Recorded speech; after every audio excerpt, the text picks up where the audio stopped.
Tojja gamba ntojja kulwana n'Honorable Ssekikubo.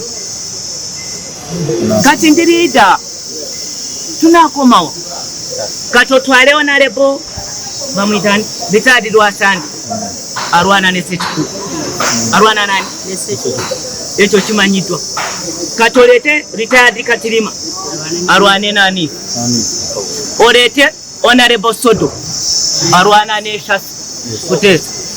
Olete Desi alwana ne Dumba onagamba nti manya vendors.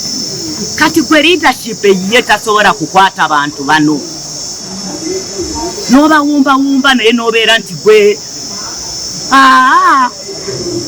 atenze nali omu ne Honorable Kutesa ba founders ba NRM bagamba mbu nina emirimu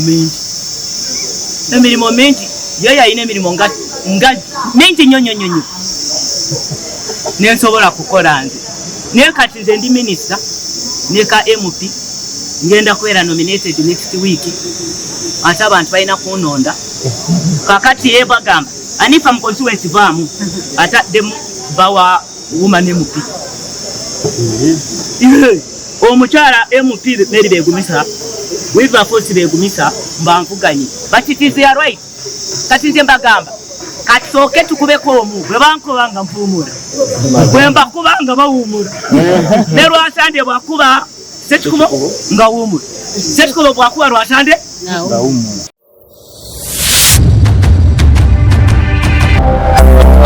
Ino ye Magala TV okumanya we kutandikira.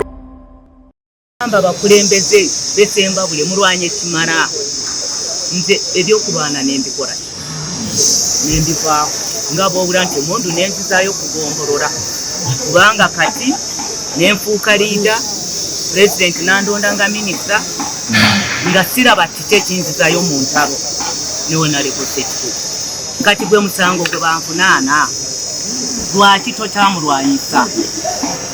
Kati Honorable Retired General Lwasande nayingirawo naleeta Honorable Kabasi badde mu ntalo ne Honorable Ssekikubo nasisinkana Retired Lwasande ne Retired Katirima nembabuulira nti temwalikoze kulwana twali tudde sembabule nammwe mukimanyi tetulwanangako mu structures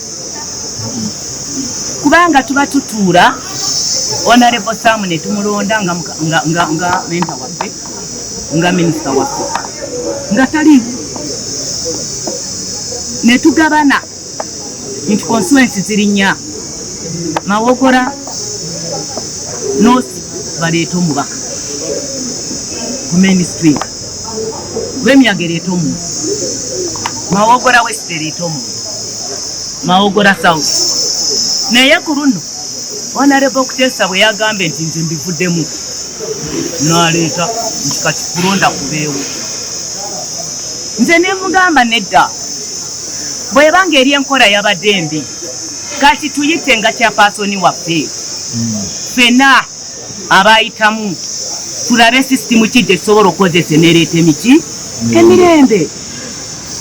Kati agamba mbu bamwe bagamba yali dictator. Nze olwokuba nali naye naye ngamba nedda tewali dictator netwanoonyanga ekinaatuleetera emiki emirembe.